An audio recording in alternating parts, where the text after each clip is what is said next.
Interrogé par nos confrères de Libération sur la décision de son homologue ivoirien, Alassane Ouattara, de ne pas briguer pas un troisième mandat, le président Alpha Condé fait remarquer que l'actuel dirigeant de la Côte d'Ivoire a lui-même doté son pays d'une nouvelle constitution. Pourquoi me pose-t-on la question à moi ?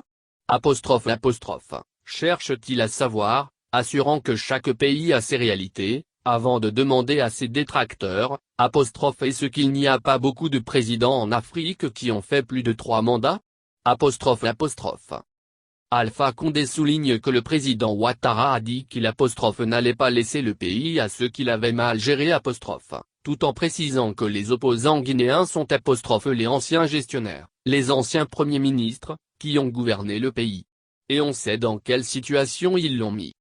Pour ce qui est de son éventuelle candidature à la présidentielle de 2020, le chef de l'État indique que pour le moment, je veux doter le pays d'une constitution moderne. C'est ça, mon objectif.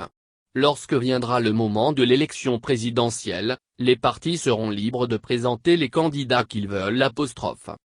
Il dit ne pas savoir d'où vient cette obsession sur le 3e mandat en Guinée, quand vous avez des chefs d'État africains qui ont fait 4 ou 5 mandats et qui sont chouchoutés. C'est une démocratie à géométrie variable. Et, au dire du président Condé, la démocratie, ce n'est pas nécessairement l'alternance.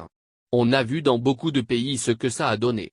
Même en France, jusqu'après Jacques Chirac, il n'y avait pas de limitation de mandat. Est-ce que ça veut dire que la France n'était pas une démocratie ? Réaffirmant qu'il n'a de leçons de démocratie à recevoir de personne, le locataire de Sékou Touré assure qu'il ne voit pas ce qu'il y a de plus démocratique qu'un référendum.